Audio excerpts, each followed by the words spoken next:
Bonjour et bonsoir, ça dépend les heures que vous nous suivez. Bote nabino ba fidèle abonné nyo surtout ya chaîne abiso o balandaka mona mbuka président Moustapha tango o tosololaka nabino situation politique ya République démocratique du Congo tokobeta masolo situation o ezokoleka na niveau ya Uvira. Qu'est-ce qui se passe na niveau ya Uvira entre général Gazita Olivier Gazita o azalaki nous mena Uvira? Est-ce que Bania Uvira bazoko soutenir? Est-ce que Uvira baza ensemble bazoko accompagner Gazita tokobeta masolo awa tokobeta masolo concernant pétition ya mwana mboka Vital Kamerhe? Est-ce que pétition ezoko kende ndenge nini? Pétition ekoleka to ekoleka te tokobeta masolo bayibalandaka biso tokobeta maznaka na biso concernant évolution ya armée. Est-ce que c'est vrai Eric Prince à Koti? Est-ce que c'est vrai Eric Prince à Koti te? Est-ce que c'est vrai Eric Prince basoda na ye bakoti na niveau ya Bujumbura po batake Kigali to nini? Do ba nyonso tu bozolanda biso awa wa bokoyeba actualité oyo koleka na kati ya République démocratique du Congo. Parlons épais de cette pétition oyo ezokoloba mingi batu balobi ete président Moustapha expliquer biso to komi na niveau nini? Est-ce que Vital Kamerhe akozala te réunion interinstitutionnelle ekokota oyo ekota ki chef de l'État akopesa soutien pa Kamerhe to akozala na ete? Donc ezokoloba mingi to komeka ko analyser yango awawa mais oyo eza solo bandeko ba congolais lelo esengo moko tozana yango armée na biso bazoko avancer sur le terrain. Et moni ete est-ce que on peut ignorer, abandonner votre armée pour soutenir une milice? Est-ce qu'on peut abandonner l'armée pour soutenir une milice? Est-ce que le président peut abandonner sa population pour soutenir l'armée? Babiloko tozoko se poser ma question. Est-ce que les forces armées à République démocratique du Congo, Félix Tshisekedi est prêt à abandonner l'armée pour soutenir une milice? Est-ce que Félix Tshisekedi peut abandonner l'armée pour soutenir la population? De place autokozole. Parce que bato belé babengi ngai, bato belé balobi. Mokonzi mboka akondima abandonner l'armée pour soutenir une milice. Bato bazo traité ba wazalendo ba milice. Le président de la République Yemoko, chef de l'État, va poser une question wana na France 24, na TV5. À ça interview à l'Oba, le président a reconnaîtra ba wazalendo comme patriote. Le président a reconnaîtra wazalendo sont des patriotes, baza batoyo, baza ba civil, bazo défendre mboka. Ndenge chef de l'État a traité bango. Alors ces gens sont des braves, sont des patriotes qui défendent la République, sont là pour défendre l'intérêt du pays. Les Ouazalendo ne sont pas des milices, mais sont des patriotes, sont des civils, sont là pour défendre le pays. Réponse Mokonzi Mboka pesa yangwana. Mais au cas Moussangaï, Félix Tshisekedi, bato ba commissaire président. Bato basali ete Mokonzi Mboka azala président à 74% et sa population. Le salut du peuple, c'est la loi suprême. Aujourd'hui, nous avons regretté na bateau bazoko travailler na Mokonzi Mboka. Bateau bazoko accompagner chef de l'État, les collaborateurs du chef, les conseillers qui sont prêts à conseiller le chef. On ne peut pas faire bras de fer avec le peuple. On ne peut pas faire bras de fer avec le peuple. Parce que ce peuple-là, qu'aujourd'hui que les gens traitent de milices, ce sont ces peuples qui ont voté Félix Tshisekedi. Bato ba voté, bato ba sali ete Félix Tshisekedi azala président, eza peuple wana. Alors peuple wana ba boyi Olivier Gazita. Peuple wana ba lobi ke awa Gazita te. Tolingi ye awa te. Awa na Uvira Gazita te. Pourquoi? Parce que général Gazita, il a travaillé avec le général qui a fait tomber Bukavu. Ils étaient à Bukavu, il n'y a eu pas les résultats. Il était à Bukavu, tozui résultat. Na Bukavu, résultat est là qu'on a escompté. Il n'y a eu pas de résultats palpables. Raison pour laquelle, comme il était quand Bukavu est tombé, comme il était quand Walungu est tombé, quand toutes ces localités ont tombé, peuple lobby était yété. Peuple est discuté, peuple lobby na Uvira, vraiment, tolingi na biso, présence ya Gazita te. Et le peuple là, tokosala na peuple wana bras de fer. Tokosala na peuple wana bras de fer, parce que peuple wana muto sali fachi azala président. Peuple wana est voté qui est.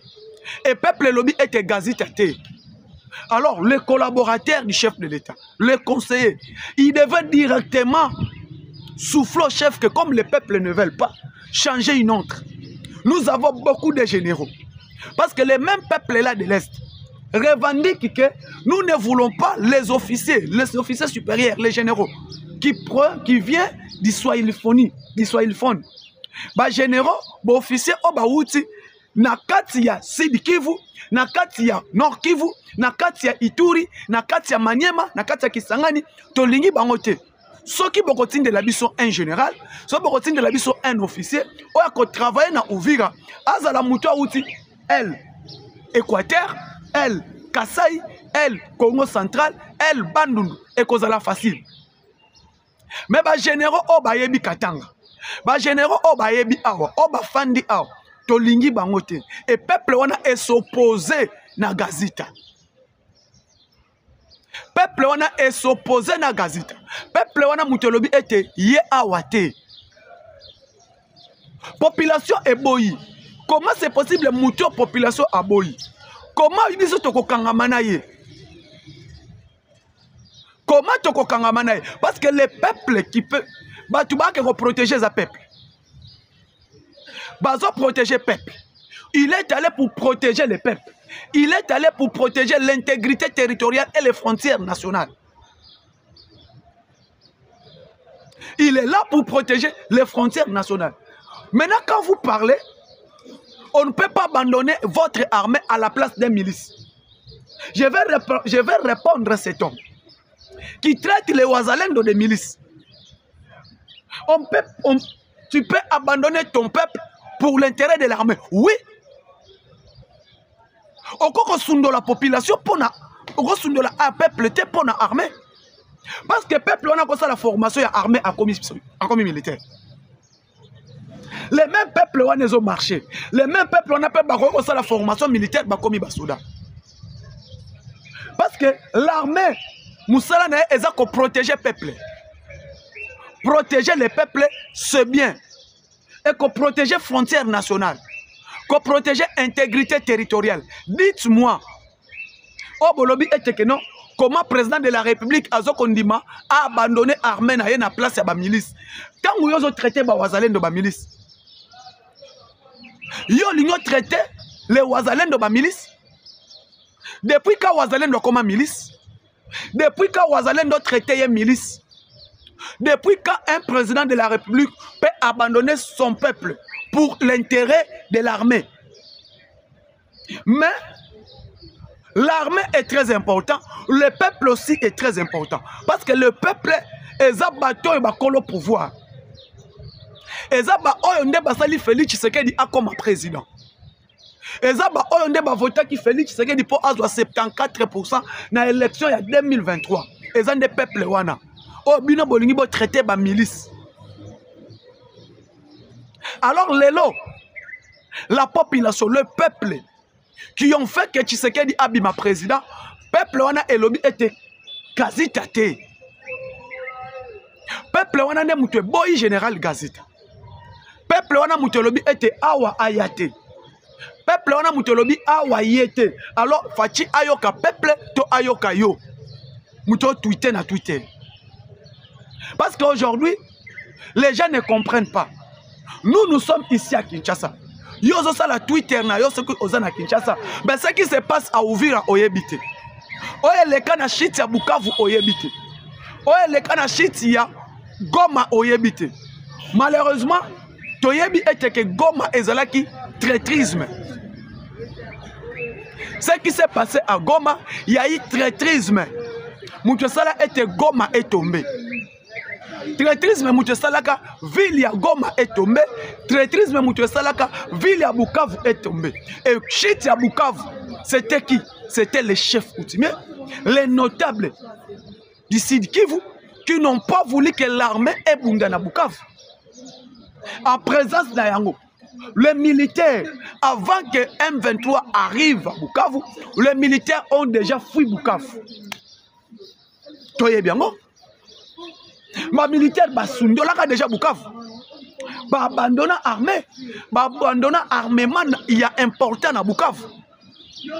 Et aujourd'hui, vous envoyez les militaires pour attaquer le peuple, pour attaquer la population. Pendant que les militaires bimi est fort, pendant que la ville de Bukavu, nous le savons, la ville de Bukavu n'est pas sous l'état de siège. La ville de Bukavu est en état de siège. Ils ont un état de siège. Mais comment les militaires sont armés, bien armés, jusqu'au dans Bukavu? Et quand les gens disent Félix Tshisekedi a abandonné l'armée pour l'intérêt du peuple, pour l'intérêt de la milice, dites-moi, l'armée congolaise, ça fait combien d'années ils ont gagné quelle bataille? Les lobos y sont vérité. Donc sur la pembe, cette armée va gagner Bitumbani. Va gagner Bitumbani. Combien d'années? Localité nini o armée azui. Localité nini o tomoni armée na biso. To beteli yango maboko ke côté kuna tomoni avancer M23 zo kokate pour armée zo ko avancer et zo ko récupérer ba localité. Ils ont gagné quelle bataille dans quel coin? Qu'aujourd'hui, avec les Ouazalènes de tout le monde, ils résistent. Et les Ouazalènes de là sont des civils. Les Ouazalènes sont des patriotes qui défendent le pays. L'armée congolaise, depuis que Bunagana est tombé, ils ont récupéré quelle localité? Ils ont récupéré quel territoire? Ils ont avancé dans quel coin? Armée autobété la maboko. Parce que nous tous, nous sommes des Congolais. Nous sommes censés de défendre cette armée. Nous sommes censés d'être derrière cette armée. Vous voyez, c'est une armée en haut. Depuis Bunagana et Tomba, si les lobbies tombent comme in Bukavu, va récupérer coin nini ya pays. Va récupérer localité nini. Va récupérer base nini. Va bengana M23 na coin nini. Les lots. Auto-vivre les lots. Pour l'armée na biso, ba soldat na biso, ba comme après ya ko attaquer peuple. Ba fongo la fait kati na population. Nous n'allons pas accepter. Tu quoi accepter non mais pas ça. Parce que l'armée congolaise qui est censée de nous protéger, l'armée congolaise qui est censée de protéger l'intégrité territoriale, mais si cette armée est incapable depuis Bitumba Banda na Bukavu na Ghana, c'est tout comme Bukavu. Et population wana eboyi Gazita, bino bolobi est que non, nous renouvelons notre confiance à Gazita. Donc vous acceptez que le peuple meurt. Parce que tant que général Sylvain Ekenge, général-major Sylvain Ekenge, a communiqué que nous n'allons pas accepter Gazita Aza na soutien à Bisso. Quand Sylvain Ekenge parle de ça, que Gazita Aza na soutien à Bango, voyez Bisso. Général Sylvain Ekenge est ici dans l'état-major général. Est-ce que général Gazi et Sylvain Ekenge ont maîtrisé Nyonso Ezoleka na Bunagana? Parce que l'autre monde est que non. L'armée qui parle des replis stratégiques. L'armée qui parle des replis stratégiques. Bon, il y a que replis stratégiques seulement là-bas. Naba Wazalen. Ba Wazalen de basala replis stratégique. Mais notre armée doit nous donner des résultats sur le terrain. Parce que Bokebo défendre Mbok. Jusqu'à présent, aucun territoire. Depuis Bunagana est tombé, si l'armée Ouazalène M23 pousse à Nak. Si l'armée rwandaise a poussé à Malem. Si a commis na Bukavu, Baleki Bukavu Bake Walungu. Baleki Walungu, Bameki Minembo, na Minembo, grâce na yango, c'était les Ouazalènes qui ont fait que Minembo est tombé. C'est les Ouazalènes qui ont récupéré Minembo. C'est les Ouazalènes qui ont récupéré l'aéroport ya Minembo. Boye Bisabiso, Bope Sabiso, ba résultat. Bunagana, Rwindi, Ruchuru, Masisi, Nirangongo, Sake, Goma, Ishasha, Tiba eko koma na Goma, Goma baleki, Bukavu, Kavumu, Bapusani, Walungu, Kalehe, Katale, Tiba zoko avancer. Boye bisabiso mena, l'armée congolaise, Asali Moussalani. Asali Moussalani. Nous ne sommes pas bien payés, on ne nous paye pas bien. Bah doubler solde na bango. Les soldes des gouvernements soumis a fait que les soldes des militaires soient doublés. Gouvernement soumis bah ça était bah matisi solde des militaires. Solde aux alaki bah doublé yango, bah zui soins de santé na bango gratuit, bah zui bah dépendant na bango gratuit, ils prennent les soins de l'état normal. Et restauration na bango bazwaka yango normal et prime de guerre $500 et kendaka normal boya bisabiso prime ba matisa salaire est doubla prime 500 pesa biso résultat bon pesa biso résultat parce que bino bolobi eteke non biso to défendaka ba wazalendo mais quand nous défendons les wazalendo tozana tina nous le savons que non c'est les wazalendo qui se battent. Les Wazalendo qui se bat. Les Wazalendo basala était territoire national. Territoire ya Nord Kivu, Sud Kivu. Babunda yango, ni tete présence ya ba Wazalendo na Uvira. Uvira devrait déjà tomber. Uvira devrait déjà tomber. Les M23 devraient déjà avancer, ba récupérer cité d'Uvira, ba komi kokende paswa ne ba mesana kokende. Jusqu'à ce que localité ba kekulima kofa. Mais ce qui que M23 n'arrive pas à percer Uvira parce qu'il y a 1000 de Berlin qui a Uvira par les Wazalendo et population ya Uvira batelemi et population Uvira on a air batelemi balobi eteke awa bokolekate awa ekosimbate ici chez nous ici à Uvira ça ne va pas passer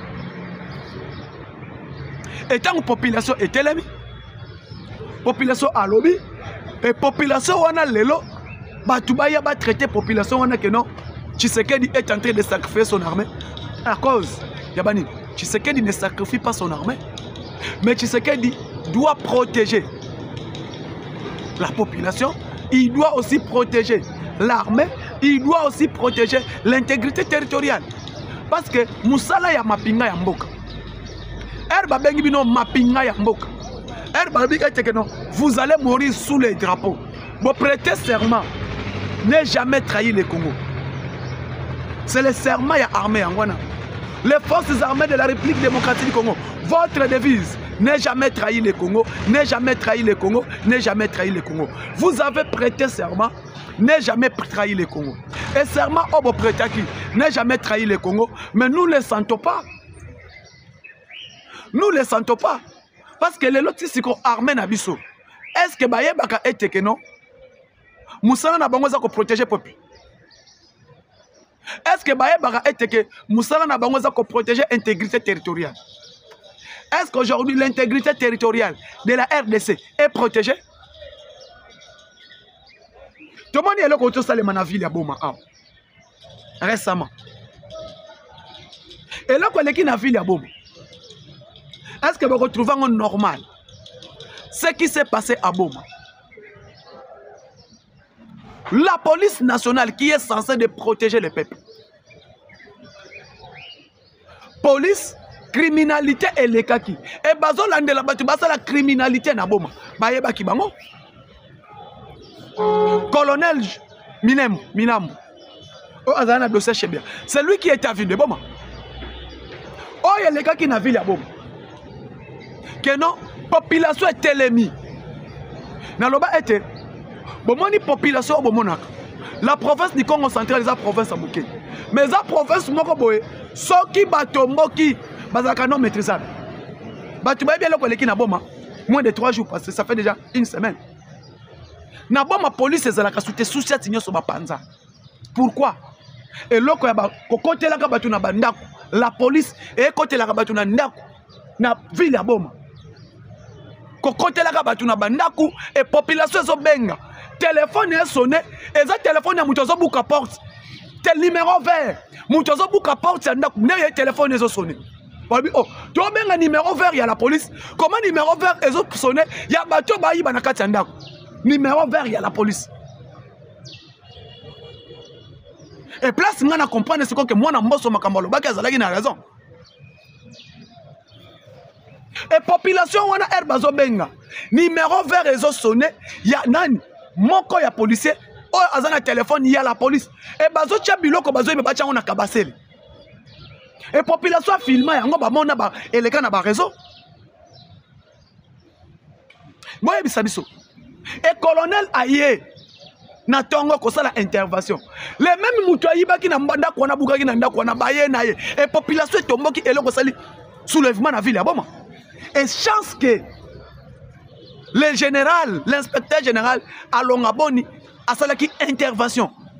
Ni t'étais le chef de l'État à la décision. Il y a que des PC général à Longaboni, à qu'on maîtrise. Bande ko olingo le kana bomba matadi et l'instant. Et lingo comme moussous.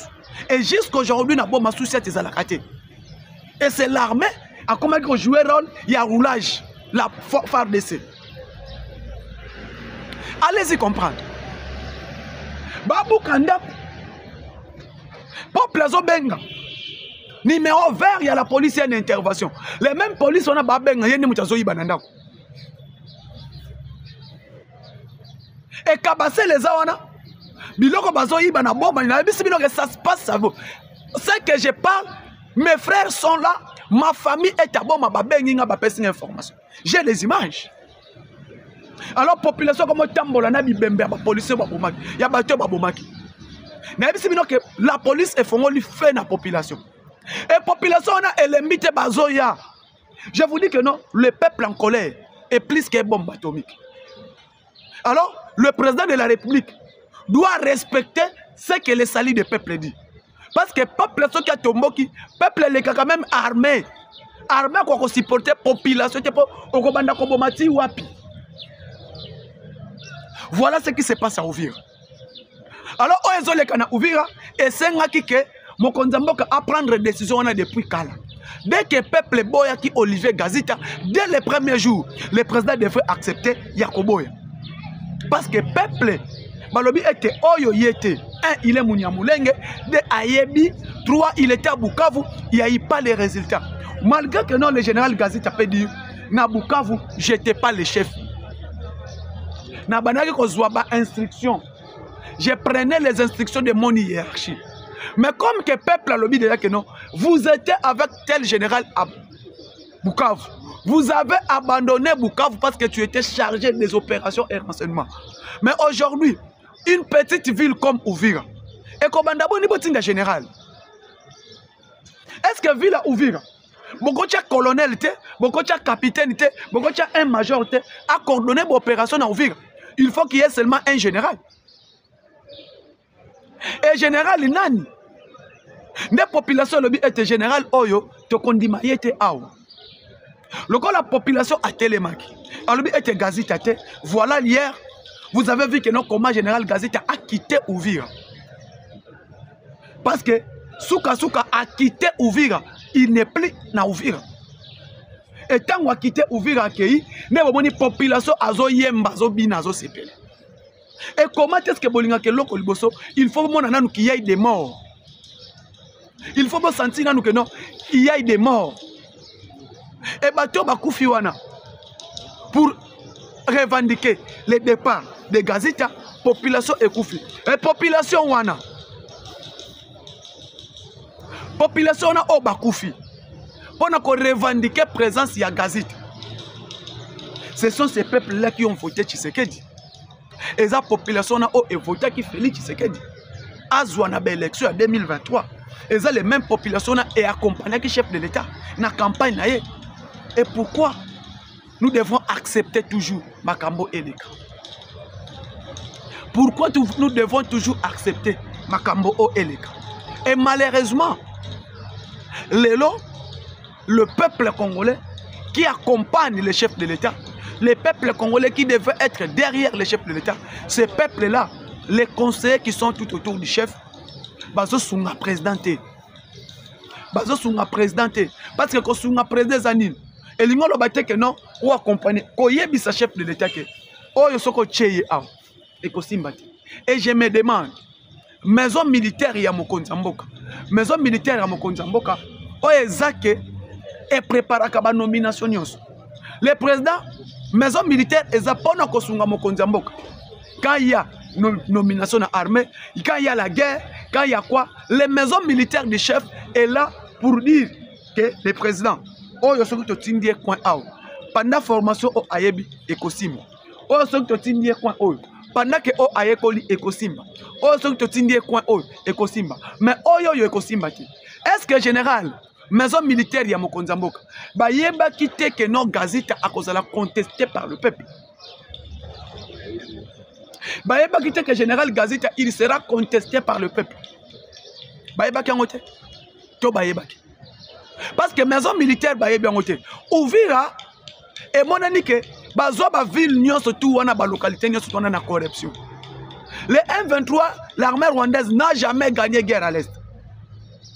Mais bakota kana mbongo baya kana mbongo bache mbongo nje baye bache mbongo na bango anje et mbongo bachaka anje pour faire quoi obo sundola oyo tokopesa bino oyo bayaka bongo mais sur le plan bitumba soto bito bunda ba bitumba to beta na nzoto le Rwanda bakokoka te mais lokola ke bango bazwaka wana na mbongo bon mona siko tala eloko leki na cité de Pinga bayaki bazwa cité de Pinga oza l'un des cités stratégiques na Nord Kivu. Baye ba contre armée na cité de Pinga. L'armée a fongola fait bandeko fumier. Alors cité de Pinga to repousser bango armée elandi bango sous tina Kibumba. Kibumba eza na Nirango. Et je vous dis que dès que cité de Kibumba est libérée, dès que la route Kibumba Goma est libérée, Yeba Yango et FARDC pardon, les M23. Les M23 seront incapables de Kobunda les sous. Parce que Kibumba, place Bitumbe Bundami Lobby, et Bundami na Chanzu, et Bundami na Kibumba, et Bundami na Kichanga, et Bundami na Pinga, do Bitumba o et Bundama Kikuna. Je vous dis, mes frères congolais, dès que l'armée congolaise vont libérer la ville, cité de Kibumba, na territoire de Nirangongo, boyeba yango, et cause la fin, et cause la catastrophe pour les M23. Et cause la catastrophe pour les M23. Parce que na niveau Kibumba kuna, na niveau Chanzu, na niveau ya Pinga, na niveau Kichanga, na niveau Mushaki, oye na Walungu, na Sidi Kivu, oye na Uvira, oye na Minembwe, oye na Kalehe, côté kuna tout, l'armée travaille. Et musala o armée na biso ezosala, eza musala o eza kitoko makasi.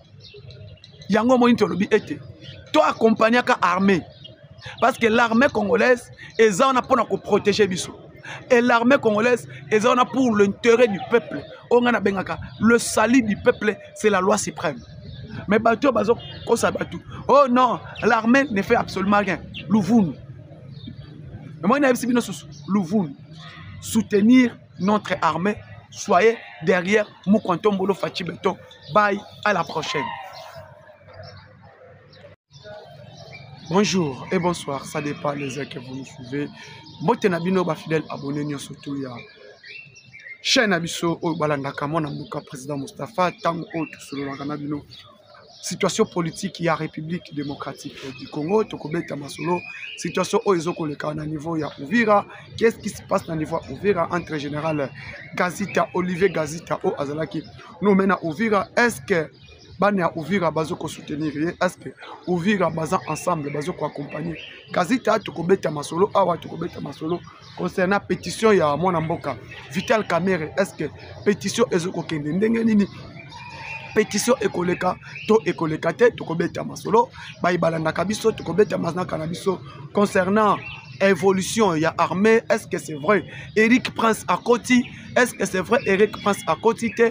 Est-ce que c'est vrai Eric Prince basoda na yeba koti na niveau ya Bujumbura po batake Kigali to nini do ba nyonso tu bozolanda biso awa wa bokoyeba actualité oyo koleka na kati ya République démocratique du Congo. Parlons épais de cette pétition oyo ezokolobama mingi batu balobi ete président Moustapha expliquer biso to komi na niveau nini, est-ce que Vital Kamerhe akozala te réunion interinstitutionnelle ekokota oyo ekota ki chef de l'État akopesa soutien pa Kamerhe to akozala na ete. Donc ezokolobama mingi to komeka ko analyser yango awawa, mais oyo eza solo bandeko ba congolais lelo esengo moko tozana yango armée na biso bazo ko avancer sur le terrain. Et moni ete, est-ce que on peut ignorer, abandonner votre armée pour soutenir une milice? Est-ce qu'on peut abandonner l'armée pour soutenir une milice? Est-ce que le président peut abandonner sa population pour soutenir l'armée? Babiloko tozoko se poser ma question. Est-ce que les forces armées à République démocratique du Congo, Félix Tshisekedi est prêt à abandonner l'armée pour soutenir une milice? Est-ce que Félix Tshisekedi peut abandonner l'armée pour soutenir la population des places autocozola? Parce que bato ebele babengi ngai, bato ebele balobi mokonzi mboka akondima abandonner l'armée pour soutenir une milice. Bato bazo traité ba wazalendo ba milice. Le président de la République Yemoko, chef de l'État, m'a posé une question na France 24, na TV5. À ça interview à l'Oba, le président a reconnaîtra Bawazalen comme patriote. Le président a reconnaîtra Wazalendo sont des patriotes, baza batoyo, baza ba civil, bazo défendre Mboka. Ndenge chef de l'État a traité Bango. Alors ces gens sont des braves, sont des patriotes qui défendent la République, sont là pour défendre l'intérêt du pays. Les Ouazalendo ne sont pas des milices, mais sont des patriotes, sont des civils, sont là pour défendre le pays. Réponse Mokonzambo Kapesa Yangwana. Mais au cas où Félix Tshisekedi, bato ba commissaire président. Bato basali ete Mokonzambo ka azala président à 74% de la population. Le salut du peuple, c'est la loi suprême. Aujourd'hui, nous avons regretté que travailler dans Mokonzamboka. Nous avons accompagner le chef de l'État, les collaborateurs du chef, les conseillers qui sont prêts à conseiller le chef. On ne peut pas faire bras de fer avec le peuple. On ne peut pas faire bras de fer avec le peuple. Parce que ce peuple-là, qu'aujourd'hui que les gens traitent de milices, ce sont ces peuples qui ont voté Félix Tshisekedi. Bato ba voté, bato ba sali ete Félix Tshisekedi azala président, eza peuple wana. Alors peuple wana ba boyi Olivier Gazita. Peuple wana ba lobi ke awa Gazita te.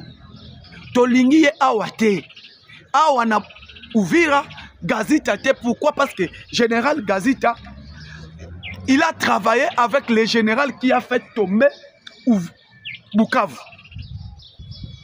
Ils étaient à Bukavu, il n'y a eu pas les résultats. Il était à Bukavu, tous résultats.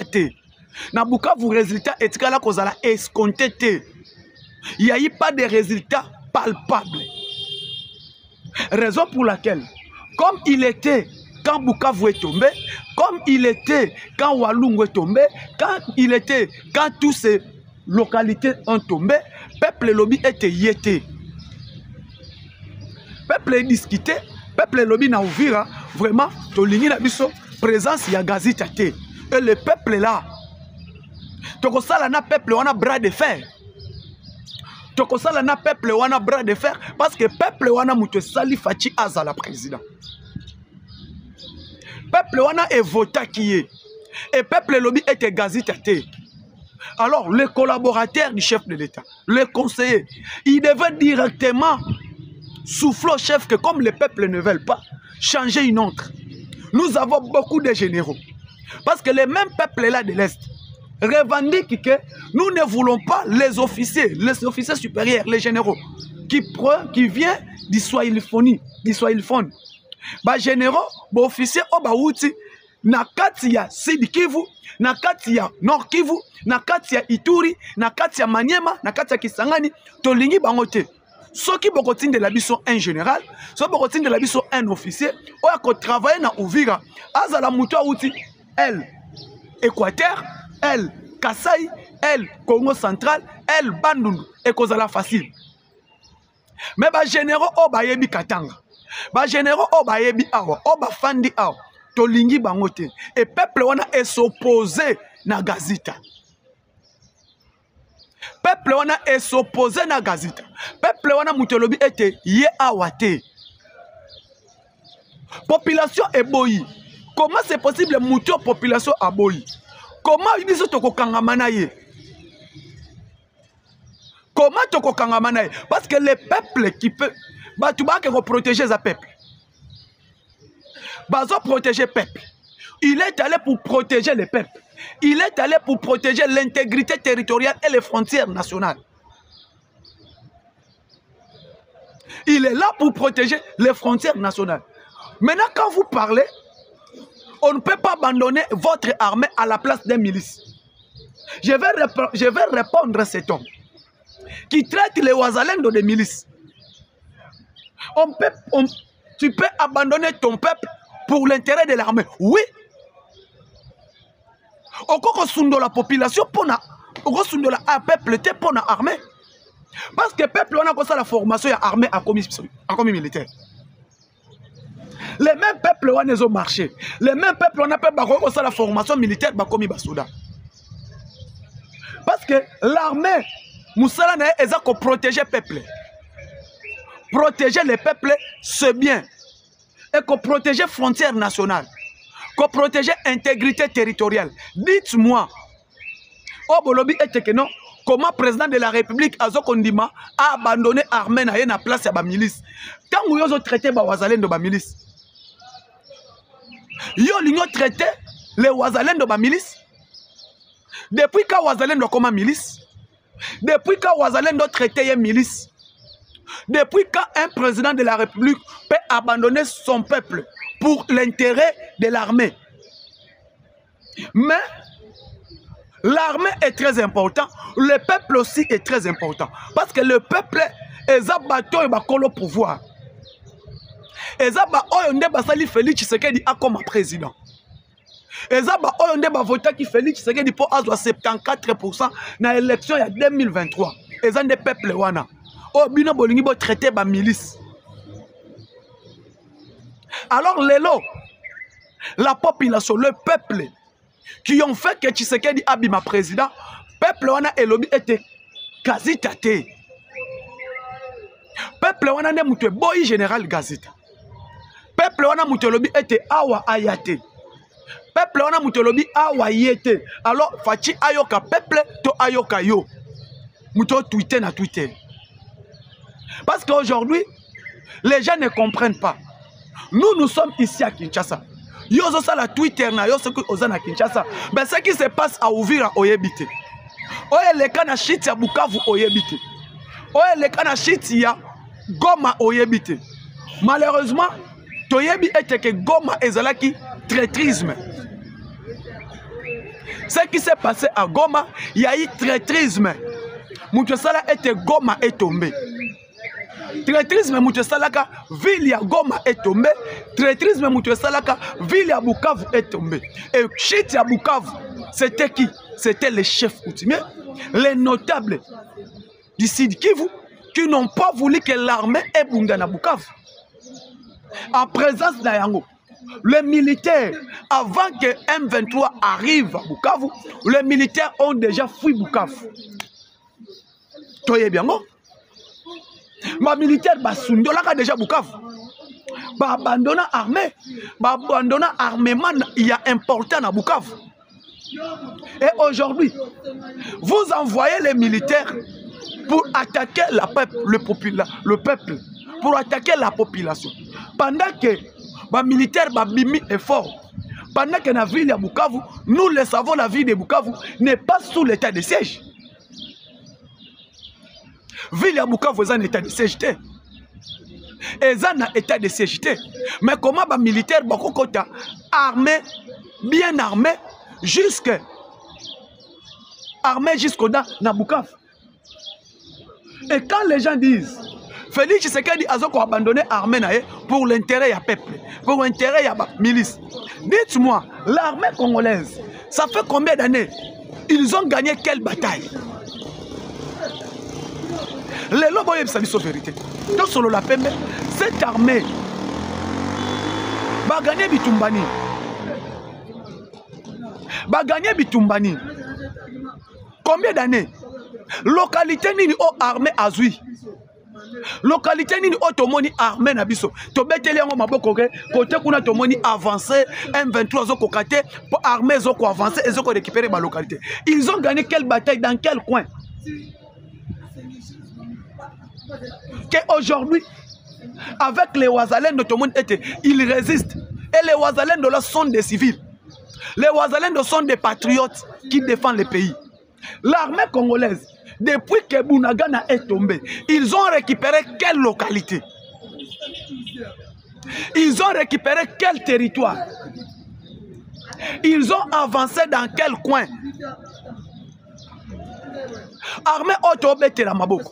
Parce que nous tous, nous sommes des Congolais. Nous sommes censés de défendre cette armée. Nous sommes censés d'être derrière cette armée. Vous voyez, c'est une armée en haut. Depuis Bunagana et Tomba, si les lobbies tombent comme in Bukavu, va récupérer coin nini à pays. Va récupérer localité nini. Va récupérer base nini. Va bengana M23 na coin nini. Lelo. Auto-vivre lelo. Pour l'armée na biso, les soldats na biso, comme après il y a quoi attaquer peuple. On l'a fait quand la population. Nous n'allons pas accepter. Tu peux accepter mais pas ça. Parce que l'armée congolaise qui est censée de nous protéger, l'armée congolaise qui est censée de protéger l'intégrité territoriale, mais si cette armée est incapable depuis Bitumba Banda na Bukavu na Ghana, si toko ma Bukavu. Et population wana eboyi Gazita, bino bolobi ete que non, nous renouvelons notre confiance à Gazita. Donc vous acceptez que le peuple meurt. Parce que tant que général Sylvain Ekenge, général-major Sylvain Ekenge, a communiqué que nous n'allons pas accepter Gazita Aza na soutien à Bisso. Quand Sylvain Ekenge parle de ça, que Gazita Aza na soutien à Bango, voyez Bisso. Général Sylvain Ekenge est ici dans l'état-major général. Est-ce que général Gazi et Sylvain Ekenge ont maîtrisé Nyonso Leka na Bunagana? Parce que l'autre monde est que non, l'armée qui parle des replis stratégiques, l'armée qui parle des replis stratégiques. Bon, il y a des replis stratégiques seulement naba Wazalène. Wazalène de basala replis stratégique. Mais notre armée doit nous donner des résultats sur le terrain. Parce que Bokebo défendre Mbok. Jusqu'à présent, aucun territoire. Depuis Bunagan est tombé, si armée Ouazalène M23 pousse à Naka. Si armée rwandaise a poussé à Malembe. Si a commis na Bukavu, Baleki Bukavu Bake Walungu. Baleki Walungu, Bameki Minembo, na Minembo, grâce na yango, c'était les Ouazalènes qui ont fait que Minembo est tombé. C'est les Ouazalènes qui ont récupéré Minembo. C'est les Ouazalènes qui ont récupéré l'aéroport ya Minembo. Boye bisabiso, bope sabiso ba résultat.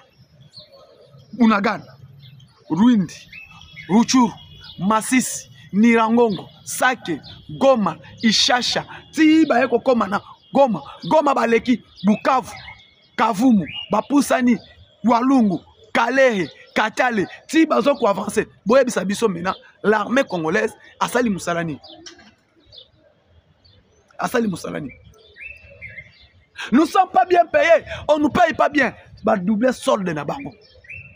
Les soldes des gouvernements souminois a fait que les soldes des militaires soient doublés. Gouvernement souminois, bah sali était bah matisi solde à militaires. Solde aux qui bah doubler yango, bah zui soins de santé na bango gratuit, bah zui bah dépendant na bango gratuit, il prend les soins de l'état normal et restauration na bango bah zoi kayango normal et prime de guerre $500 et kenaka normal. Boye bisabiso prime bah matisa. Salaire est double. Prime 500. Pesa biso résultat. Bon, ça biso résultat. Parce que bino bolobi et que non, biso te défendons kaba wazalendo. Mais quand nous défendons les wazalendo de Tozana Tina, nous le savons que non, c'est les wazalendo qui se bat. Les wazalendo qui se bat. Les wazalendo basala était territoire national, territoire ya nord Kivu, sud Kivu. Babunda yango, ni tete présence ya ba wazalendo na Uvira. Uvira devrait déjà tomber. Uvira devrait déjà tomber. Les M23 devraient déjà avancer, récupérer la cité d'Ouvira, comme il ne passe pas jusqu'à ce que la localité soit. Mais ce qui M23 n'arrive pas à percer Ouvira, parce qu'il y a 1000 de Berlin qui sont Ouvira par les Ouazalènes. Et la population de Ouvira va télémi. Et la population de Ouvira va télémi. Le but est que Awa Bokolekate. Awa Ekosimbate. Ici, chez nous, ici à Ouvira, ça ne va pas passer. Et tant que la population est télémi, population à lobby, et population wana lelo, Batubaya va traiter population wana que non, Tshisekedi est en train de sacrifier son armée à cause, Yabani, Tshisekedi ne sacrifie pas son armée, mais Tshisekedi doit protéger la population, il doit aussi protéger l'armée, il doit aussi protéger l'intégrité territoriale. Parce que Moussala ya mapinga ya mboka. Erba bengi bino mapinga ya mboka. Vous allez mourir sous les drapeaux. Vous prêtez serment. Ne jamais trahir le Congo. C'est le serment ya armée Angwana. Les forces armées de la République démocratique du Congo. Votre devise, ne jamais trahir le Congo, ne jamais trahir le Congo, ne jamais trahir le Congo. Vous avez prêté serment, ne jamais trahir le Congo. Et serment, oh, vous prêtez qui? Ne jamais trahir le Congo. Mais nous ne le sentons pas. Nous ne le sentons pas. Parce que les lotis sont armés na biso. Est-ce que Baye Baka est que non? Moussala na bango za ko protéger peuple. Est-ce que Baye Baka est que Moussala na bango za ko protéger l'intégrité territoriale? Est-ce qu'aujourd'hui l'intégrité territoriale de la RDC est protégée? Tout le monde est là quand on s'allume dans ville à Boma récemment. Et là quand on est dans la ville à Boma, est-ce que vous retrouvez en normal ce qui s'est passé à Boma? La police nationale qui est censée de protéger le peuple. Police, criminalité et les kaki. Et bazo lande la batu basa la criminalité na Boma. Bayeba ki bango. Colonel Minambo. Oh azana dossier chez bien. C'est lui qui est à ville de Boma. Oh il y a les kaki na ville à Boma. Que non, population est télémi. Naloba était, bon, moni population au Bomonak. La province du Congo central, la province à Bouké. Mais la province moko boye, so qui batombo qui, bazaka non maîtrisable. Batumba bien le qui na boma, moins de 3 jours parce que ça fait déjà une semaine. Na boma police ezalaka soute soucia tinyo so bapanza. Pourquoi? Et loko ya ba kokote la ka batu na bandako, la police et côté la ka batu na ndako na ville ya boma. Kokote la kabatu na bandaku et population zo benga. Téléphone est sonné et ça téléphone ya mutozo buka porte. Tel numéro vert. Mutozo buka porte ya ndaku ne téléphone est sonné. Oh, tu benga numéro vert ya la police. Comment numéro vert est sonné? Ya bato ba yi banaka ya ndaku. Numéro vert ya la police. Et place ngana comprendre ce que moi na mboso makambalo baki azalaki na raison. Et population wana herbazo benga numéro vert réseau sonné ya nani moko ya policier o azana téléphone ya la police et bazo tia biloko bazo be bacha ona kabaseli et population filma yango ba mona ba eleka na ba réseau moye bisabiso et colonel aye na tongo ko sala intervention les mêmes mutu ayibaki na mbanda ko na bukaki na ndako na baye na ye et population tomboki eloko sali soulèvement na ville ya boma. Et chance que le général, l'inspecteur général à Longaboni a salaki intervention. Ni t'étais le chef de l'État à la décision. Il y a que des PC général à Longaboni à qu'on maîtrise. Bande ko elngo le kana bomba matadi et l'instant. Elngo comme mususu. Et jusqu'aujourd'hui na bomba sous cette zalakate. Et c'est l'armée a comment jouer rôle, il y a roulage, la FARDC. Allez-y comprendre. Babou Kanda. Peuple Azobenga. Numéro vert, il y a la police, il y a une intervention. Les mêmes polices, on a Babenga, il y a une mutazoï bananda. Et Kabassé les awana. Biloko bazoï banabomba, ça se passe à vous. C'est que je parle, mes frères sont là, ma famille est à bon, ma babenga bapesse une information. J'ai les images. Alors, population comme Tambola, Nabi Bembe, la police, il y a battu Babomaki. La police est fait la population. Et la population a élimité Bazoya. Je vous dis que non, le peuple en colère est plus qu'une bombe atomique. Alors, le président de la République doit respecter ce que les salis du peuple dit. Parce que le peuple qui a tombé, le peuple est quand même armé. Armé pour supporter la population. Voilà ce qui se passe à Ouvira. Alors, on est à Ouvira et c'est que Mokonzamboka a prendre des décisions depuis Kala. Dès que le peuple boya qui Olivier Gazita, dès les premiers jours, le président devait accepter Yakoboya. Parce que le peuple, Balobi était Oyo Yete. Un, il est Mouniamoulenge. Deux, Ayebi. Trois, il était à Bukavu. Il n'y a eu pas les résultats. Malgré que non, le général Gazita peut dire, na Bukavu, je n'étais pas le chef. Na banaki kozwaba instruction. Je prenais les instructions de mon hiérarchie. Mais comme que le peuple a lobby déjà que non, vous étiez avec tel général à Bukavu. Vous avez abandonné Bukavu parce que tu étais chargé des opérations et renseignements. Mais aujourd'hui, une petite ville comme Ouvira, et comme un général, est-ce que ville à Ouvira, beaucoup de colonel, beaucoup de capitaine, beaucoup de un major a coordonné l'opération à Ouvira? Il faut qu'il y ait seulement un général. Et général, nani?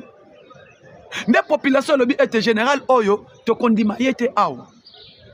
Lorsque la population a télémaki, lobby était Gazita. Voilà hier, vous avez vu que notre comment général Gazita a quitté Ouvira. Parce que Souka a quitté Ouvira, il n'est plus na Ouvira. Et tant qu'on a quitté Ouvira, il y a une population qui a sepelé. Et comment est-ce que il faut qu'il y ait des morts. Il faut sentir qu'il y ait des morts. Et bateau bakoufi wana pour revendiquer le départ de Gazita, population est koufi. Et population wana o bakoufi. Pour revendiquer la présence de Gazita. Ce sont ces peuples-là qui ont voté Tshisekedi. Et la population a voté qui Félix Tshisekedi. Azouana l'élection en 2023. Et ça les mêmes populations et accompagné le chef de l'État dans la campagne. Et pourquoi nous devons accepter toujours Makambo Eleka? Pourquoi nous devons toujours accepter Makambo Eleka? Et malheureusement, le peuple congolais qui accompagne le chef de l'État, le peuple congolais qui devait être derrière le chef de l'État, ces peuples-là, les conseillers qui sont tout autour du chef, bazo sunga présidenté.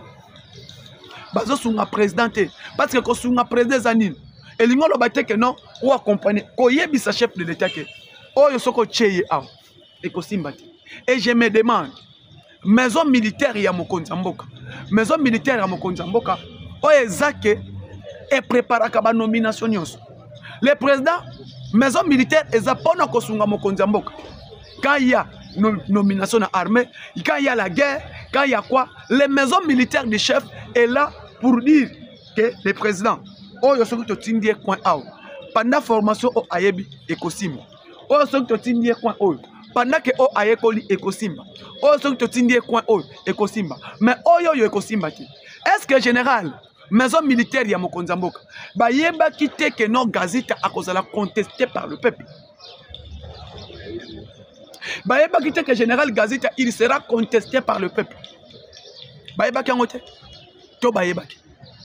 Parce que maison militaire ba yeba ngote. Ouvira et monani que bazo ba ville nyonso tout wana ba localité nyonso tout wana na corruption.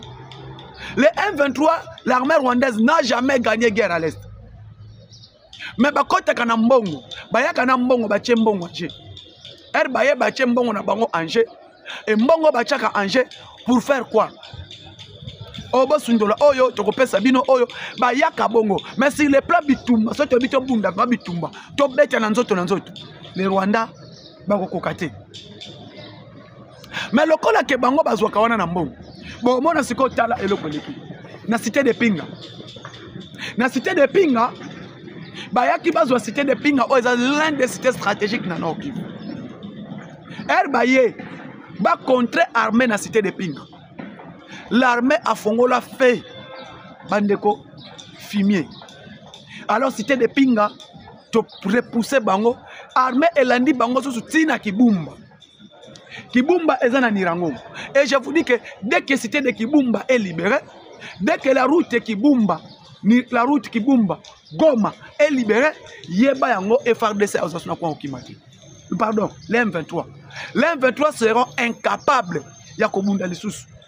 Parce que Kibumba, place bitumbe bundami lobi, e bundami na Chanzu, e bundami na Kibumba, e bundami na Kichanga, e bundami na Pinga, do bitumba o e bundama kikuna. Je vous dis, mes frères congolais, dès que l'armée congolaise vont libérer la ville, cité de Kibumba, na territoire de Nirangongo, boyeba yango, et cause la fin, et cause la catastrophe pour les M23. Et cause la catastrophe pour les M23. Parce que na niveau Kibumba kuna, na niveau Chanzu, na niveau ya Pinga, na niveau Kichanga, na niveau Mushaki, oye na Walungu, na Sud Kivu, oye na Uvira, oye na Minembwe, oye na Kalehe, côté kuna tout, l'armée travaille. Et musala o armée na biso ezo sala, eza musala o eza kitoko makasi. Yango mo intolobi ete, to accompagner ka armée. Parce que l'armée congolaise est là pour protéger biso. Et l'armée congolaise est là pour l'intérêt du peuple. Le salut du peuple, c'est la loi suprême. Mais bateau bazo kosa bateau. Oh non, l'armée ne fait absolument rien. Louvoun. Moi Louvoun. Soutenir notre armée. Soyez derrière Moukontombolo Fachi Beto. Bye, à la prochaine. Bonjour et bonsoir, ça dépend les heures que vous nous suivez. Bote nabino ba fidèle abonné nyo surtout ya chaîne abiso o balandaka mona mbuka président Moustapha tango o tusolo na bino situation politique ya République démocratique du Congo tokobeta masolo situation o ezoko le na niveau ya Uvira. Qu'est-ce qui se passe na niveau Uvira entre général Gazita Olivier Gazita o azalaki nous mena Uvira? Est-ce que Bane a Uvira bazo ko soutenir, est-ce que Uvira baza ensemble bazo ko accompagner? Kazita tokobeta masolo awa tokobeta masolo concernant pétition ya mwana mboka Vital Kamerhe. Est-ce que pétition ezoko kende ndenge nini? Pétition ekoleka to ekoleka te tokobeta masolo ba ibalanda kabiso tokobeta masna kanabiso concernant évolution ya armée. Est-ce que c'est vrai Eric Prince à Koti? Est-ce que c'est vrai Eric Prince à Koti? Est-ce que c'est vrai Eric Prince basoda na yeba Koti na niveau ya Bujumbura po batake Kigali to nini do ba nyonso tu bozolanda biso awa wa bokoyeba actualité oyo koleka na kati ya République démocratique du Congo. Parlons épais de cette pétition oyo ezokoloba mingi batu balobi ete président Moustapha expliquer biso to komi na niveau nini. Est-ce que Vital Kamerhe à cause de réunion interinstitutionnelle ekokota oyo ekota ki chef de l'État akopesa sa soutien par Kamerhe to à cause de la naïté donc ezokoloba mingi to komeka ko analyser yango awawa. Mais oeza solo bandeko ba congolais lelo esengo moko tozana yango armée na biso bazo ko avancer sur le terrain. Et moni était est-ce que on peut ignorer, abandonner votre armée pour soutenir une milice? Est-ce qu'on peut abandonner l'armée pour soutenir une milice? Est-ce que le président peut abandonner sa population pour soutenir l'armée? Babiloko tozoko se poser ma question. Est-ce que les forces armées à République démocratique du Congo, Félix Tshisekedi est prêt à abandonner l'armée pour soutenir une milice?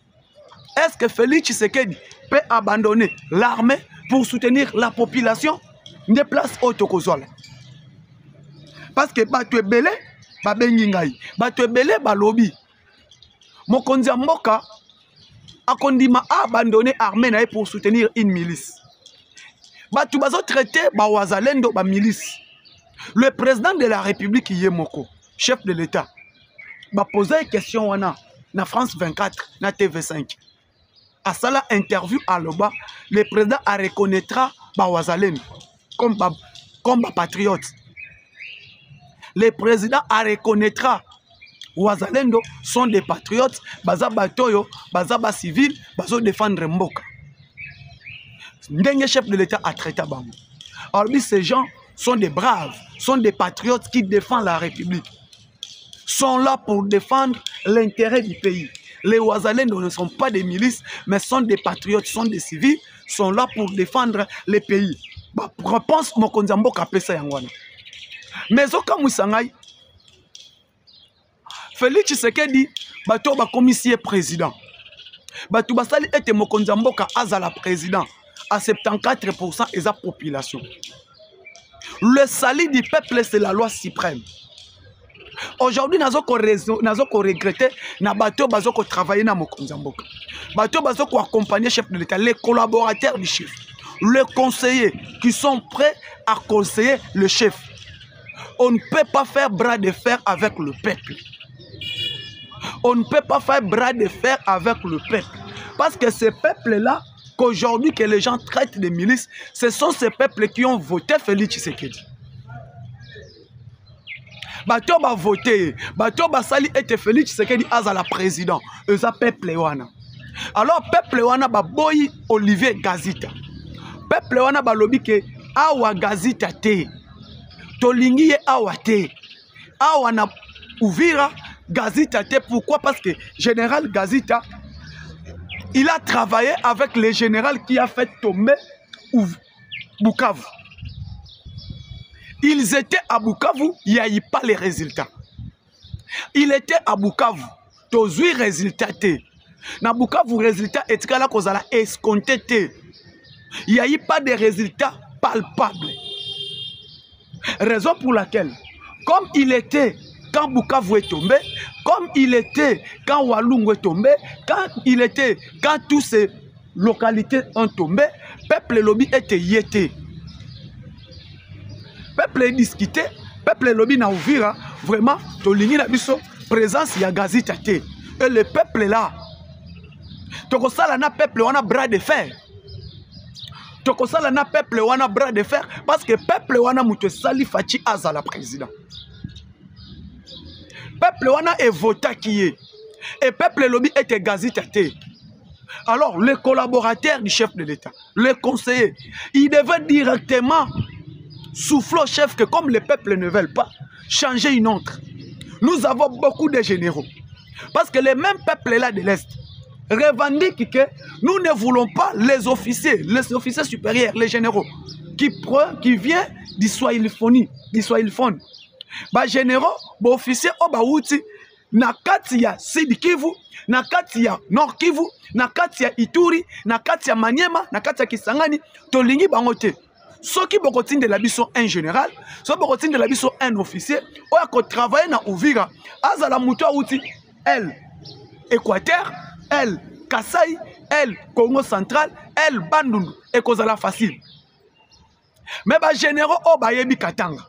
Ba généraux o ba yebi awa, o ba fandi awa, tolingi bangote. Et peuple wana est s'opposé na Gazita. Peuple wana est s'opposé na Gazita. Peuple wana mutelobi était ye awate. Population est boyi. Comment c'est possible muto population a boyi? Comment biso toko kangamana ye? Comment toko kangamana ye? Parce que les peuples qui peut Batouba qui protéger les peuples. Bazo protéger peuple.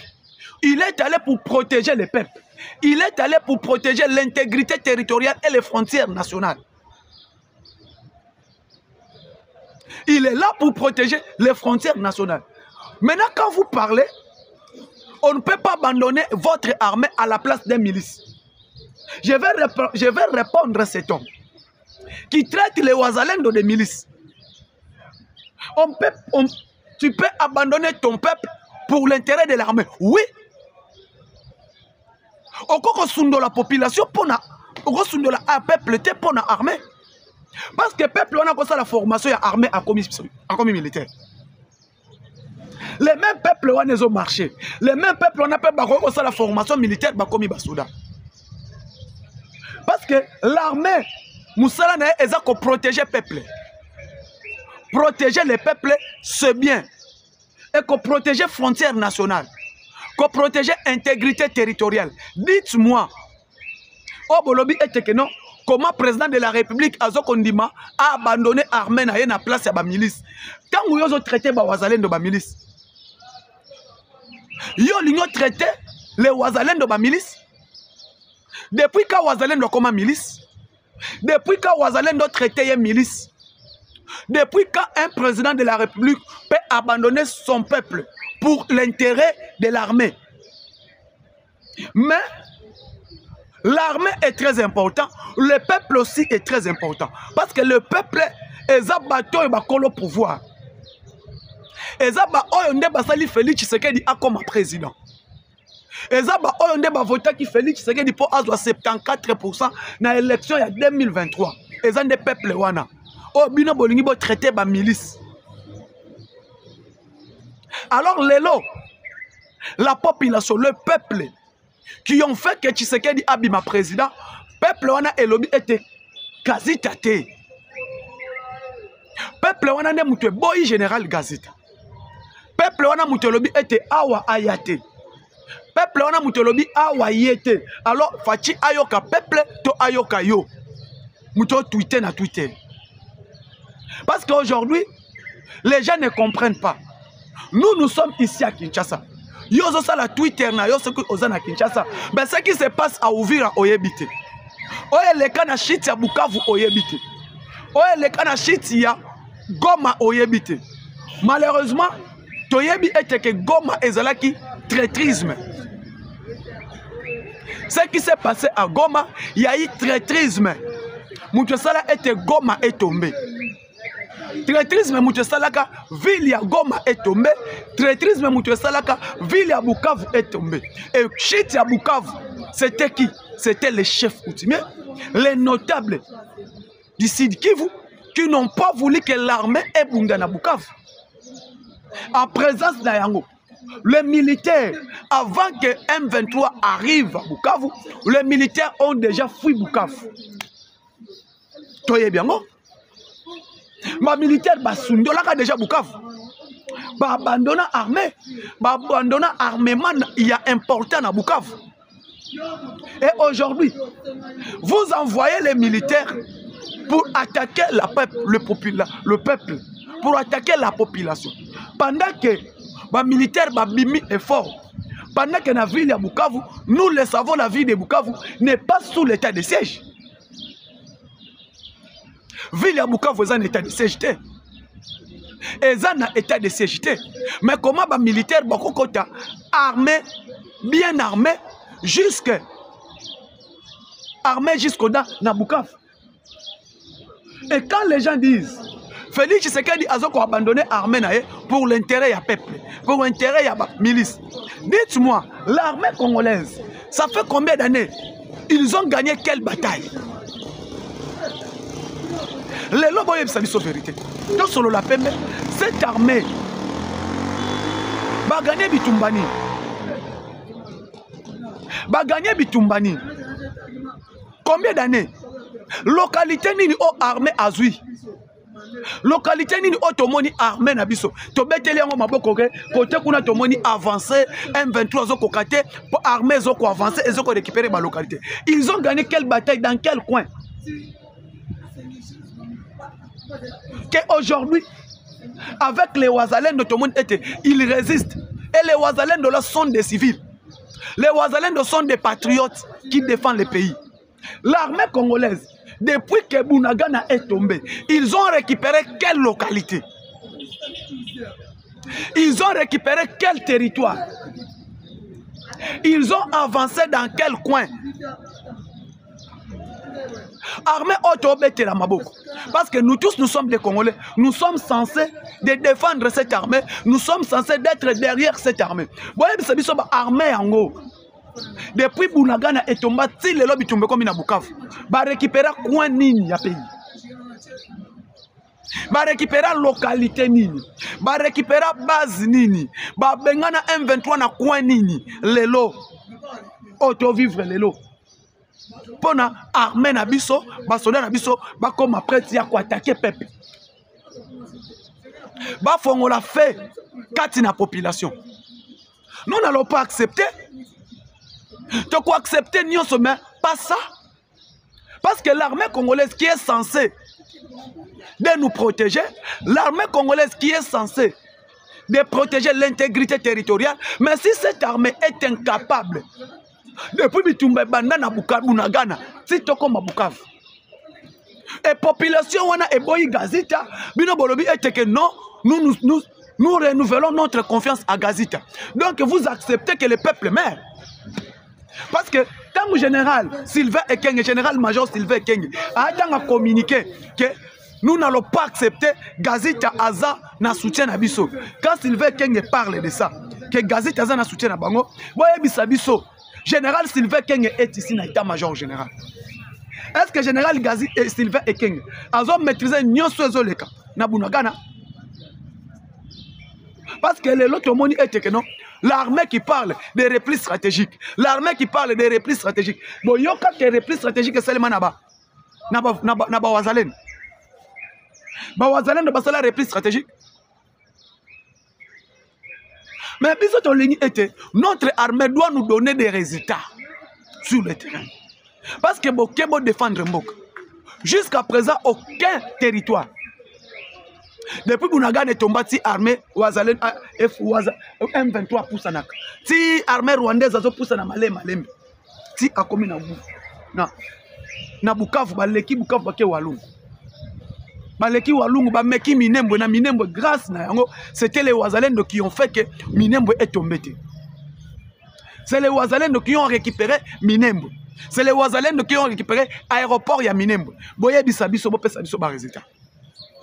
Bunagana, Rwindi, Ruchuru, Masisi, Nirangongo, Sake, Goma, Ishasha, Tiba eko koma na Goma, Goma baleki, Bukavu, Kavumu, Bapusani, Walungu, Kalehe, Katale, Tiba zoko avancer. Boye bisabiso maintenant, l'armée congolaise asali musalani. Asali musalani. Nous ne sommes pas bien payés, on ne nous paye pas bien. Bah doubler solde na bango. Les soldes des gouvernements soumis a fait que les soldes des militaires soient doublés. Gouvernement soumis basali était ba matisi solde ba militaire. Solde aux qu'il ba doubler yango, ba zui soins de santé na bango gratuit, ba zui ba dépendant na bango gratuit, ils prennent les soins de l'état normal et restauration na bango bazwaka yango normal et prime de guerre $500 et kenaka normal. Boye bisabiso prime ba matisa. Salaire est double. Prime 500. Pesa biso résultat. Bon, pesa biso résultat. Parce que bino bolobi est que non. Biso te défendons kaba Wazalendo. Mais quand nous défendons les Wazalendo de Tozana Tina, nous le savons que non. C'est les Wazalendo qui se battent. Les Wazalendo qui se battent. Les Wazalendo basala était territoire national. Territoire ya Nord Kivu, Sud Kivu. Babunda yango ni tete présence ya Bawazalendo na Uvira. Uvira devrait déjà tomber. Uvira devrait déjà tomber. Les M23 devraient déjà avancer, va récupérer cité d'Uvira, va comme kokende passoire ne ba mesana kokende jusqu'à ce que localité ba kekolina ko. Mais ce qui que M23 n'arrive pas à percer Uvira parce que il y a 1000 de Berlin qui a Uvira par les Wazalendo. Et population ya Uvira batelemi. Et population Uvira wana air batelemi. Balobi eteke awa bokolekate. Awa ekosimbate. Ici chez nous ici à Uvira, ça ne va pas passer. Et tant que population est telemi, population a lobby et population wana lelo batubaya ba traiter population wana que non. Tshisekedi est en train de sacrifier son armée à cause Yabani, Tshisekedi ne sacrifie pas son armée, mais Tshisekedi doit protéger la population, il doit aussi protéger l'armée, il doit aussi protéger l'intégrité territoriale. Parce que Moussala ya mapinga ya mboka. Herba bengi bino mapinga ya mboka. Herba bengi que non, vous allez mourir sous les drapeaux. Vous prêtez serment. Ne jamais trahir le Congo. C'est le serment ya armée Angwana. Les forces armées de la République démocratique du Congo. Votre devise, ne jamais trahir le Congo, ne jamais trahir le Congo, ne jamais trahir le Congo. Vous avez prêté serment, ne jamais trahir le Congo. Et serment, vous prêtez qui? Ne jamais trahir le Congo. Mais nous ne le sentons pas. Nous ne le sentons pas. Parce que les lotis sont armés nabiso. Est-ce que Bayebaka est que non? Moussala n'a pas besoin de protéger le peuple. Est-ce que Bayebaka est que Moussala n'a pas besoin de protéger l'intégrité territoriale? Est-ce qu'aujourd'hui l'intégrité territoriale de la RDC est protégée? Tout le monde est là quand ça les ville à Boma récemment. Et là quand les qui na ville à Boma, est-ce que vous retrouvez en normal ce qui s'est passé à Boma? La police nationale qui est censée de protéger le peuple. Police, criminalité et les kaki. Et bazo lande la batu basa la criminalité na Boma. Bayeba ki bango. Colonel Minambo. Oh azana dossier chez bien. C'est lui qui est à ville de Boma. Oh il y a les kaki na ville à Boma. Que non, population est télémi. Na loba était bomoni population bomonaka. La province du Congo central, la province à Bouquet. Mais la province moko boye, soki batomboki bazaka non maîtrisable. Batu baye bien le na boma moins de 3 jours parce que ça fait déjà une semaine. Na boma police ezalaka soute souci atinyo so bapanza. Pourquoi? Et loko ya ba kokote la ka batu na bandako, la police et kote la ka batu na ndako na ville ya boma. Kokote la ka batu na bandako et population zo benga. Téléphone est sonné, et ça téléphone est moutozo bouka porte. Tel numéro vert, moutozo bouka porte, c'est un téléphone est sonné. Oh, tu as bien un numéro vert, il y a la police. Comment numéro vert est sonné? Il y a bateau bayi banakati andak. Numéro vert, il y a la police. Et place, on a compris ce que moi, je suis makambolo, baki azalagi na raison. Et population, on a herbazo benga. Numéro vert est sonné, il y a nani. Moko ya policier, oh azana téléphone, il y a la police. Et bazo tia biloko bazo yebe bacha on a kabasele. Et population filma yango ba mona ba eleka na ba réseau. Boye bisabiso. Et colonel aye na tongo ko sala intervention. Les mêmes mutu ayiba ki na mbanda ko na bukaki na ndako na baye na ye. Et population tomboki eloko sali soulèvement na ville ya boma. Et chance que le général, l'inspecteur général à Longaboni a salaki intervention. Ni t'étais le chef de l'État à sa décision. Il y a que des PC général à Longaboni à qu'on maîtrise. Bande ko elngo le kana bomba matadi et l'insta. Elingo comme mususu. Et jusqu'aujourd'hui na bomba sous cette zalakate. Et c'est l'armée a comment qu'on jouer rôle, il y a roulage la FARDC. Allez-y comprendre. Babou Kanda Peuple Benga. Numéro vert, il y a la police, il y a une intervention. Les mêmes polices, on a Babenga, il y a une mutazoï bananda. Et Kabassé les awana, biloko bazoï banabomba, ça se passe à vous. Ce que je parle, mes frères sont là, ma famille est à bon, ma babenga, ma personne information. J'ai les images. Alors, population comme Tambola, Nabi Bembe, la police, il y a bateau Babomaki. La police est fait la population. Et la population a élimité Bazoya. Je vous dis que non, le peuple en colère est plus qu'une bombe atomique. Alors, le président de la République doit respecter ce que les salis du peuple dit. Parce que le peuple qui a tombé, le peuple est quand même armé. Armé pour supporter la population. Voilà ce qui se passe à Ouvira. Alors, on est Ouvira et c'est que Mokonzamboka a prendre des décisions depuis Kala. Dès que le peuple boya qui Olivier Gazita, dès les premiers jours, le président devait accepter Yakoboya. Parce que le peuple, Balobi était Oyo Yete. 1, il est Mouniamoulenge. 2, Ayebi. 3, il était à Bukavu. Il n'y a eu pas les résultats. Malgré que non, le général Gazita peut dire na Bukavu, j'étais pas le chef. Na banaki kozwa ba instruction. Je prenais les instructions de mon hiérarchie. Mais comme que peuple a lobby déjà que non, vous étiez avec tel général à Bukavu. Vous avez abandonné Bukavu parce que tu étais chargé des opérations et renseignements. Mais aujourd'hui, une petite ville comme Uvira, et comme Bandabo Nibotinga général, est-ce que ville à Uvira, beaucoup de colonel, beaucoup de capitaine, beaucoup de un major a coordonné l'opération à Uvira? Il faut qu'il y ait seulement un général. Et général, nani? Des populations lobby était général Oyo, te kondima yete aou. Lorsque la population a télémarqué, alors était Gazita, voilà hier, vous avez vu que notre commandant général Gazita a quitté Uvira. Parce que Souka a quitté Uvira, il n'est plus dans Uvira. Et tant qu'on a quitté Uvira, il y a une population qui a sepelé. Et comment est-ce que il faut qu'il y ait des morts. Il faut sentir qu'il y ait des morts. Et bateau bakoufi wana pour revendiquer le départ de Gazita, population ekoufi. Et population wana o bakoufi pour revendiquer présence ya Gazita. Ce sont ces peuples-là qui ont voté Tshisekedi.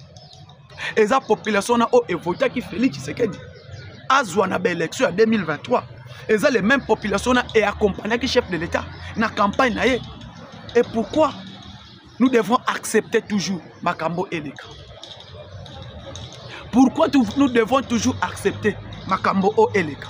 Et malheureusement, le peuple congolais qui accompagne le chef de l'État, le peuple congolais qui devait être derrière le chef de l'État, ces peuples-là, les conseillers qui sont tout autour du chef, Bazo Sunga présidenté.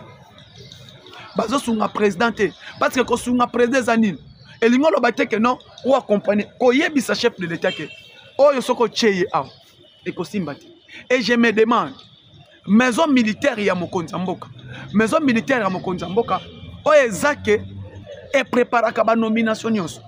Le président, maison militaire ezapona kosunga Mokonzamboka. Quand il y a nomination à l'armée, quand il y a la guerre, quand il y a quoi, les maisons militaires du chef est là pour dire que le président, oh, il y a pendant la formation au Ayebi et Kosimba, oh, il y a pendant que au Ayekoli et Kosimba, oh, il y a et Kosimba, mais oh, il y a Kosimba. Est-ce que général, maison militaire, il y a Mokonzamboka, bah, il y a quitté que nos gazettes à cause de la contestée par le peuple. Baïba qui que général Gazita, il sera contesté par le peuple. Baïba qui a ngoté. To baïba qui. Parce que maison militaire baïba ngoté. Ouvira et mon ami que bazoba ville nyon surtout wana ba localité nyon surtout wana na corruption. Le M23, l'armée rwandaise n'a jamais gagné guerre à l'est. Mais ba kota kana mbongo, baya kana mbongo ba chembongo je. Baye ba chembongo na bango Angers et mbongo ba chaka Angers pour faire quoi? Obo sundola oyo toko sabino oyo ba yaka bongo mais sur le plan bitumba so to bito bunda ba bitumba to beta na nzoto le Rwanda ba ko kokate mais lokola ke bango bazwaka wana na mbongo bon mona siko tala eloko leki na cité de Pinga ba yaki bazwa cité de Pinga o eza l'un des cités stratégiques na Nord Kivu baye ba contre armée na cité de Pinga. L'armée a fongola fait bandeko fumier. Alors cité de Pinga to repousser bango armée elandi bango sous tina Kibumba. Kibumba ezana nirango. Et je vous dis que dès que cité de Kibumba est libérée, dès que la route Kibumba Goma est libérée, yeba yango FARDC azosuna kwa okimati. Pardon, les M23. Les M23 seront incapables ya kobunda lisusu. Parce que Kibumba, place bitumbe bundami lobi, e bundami na Chanzu, e bundami na Kibumba, e bundami na Kichanga, e bundami na Pinga, do bitumba o e bundama kikuna. Je vous dis, mes frères congolais, dès que l'armée congolaise vont libérer la ville, cité de Kibumba, na territoire de Nirangongo, boyeba yango, et cause à la fin, Et que la catastrophe pour les M23. Et que la catastrophe pour les M23.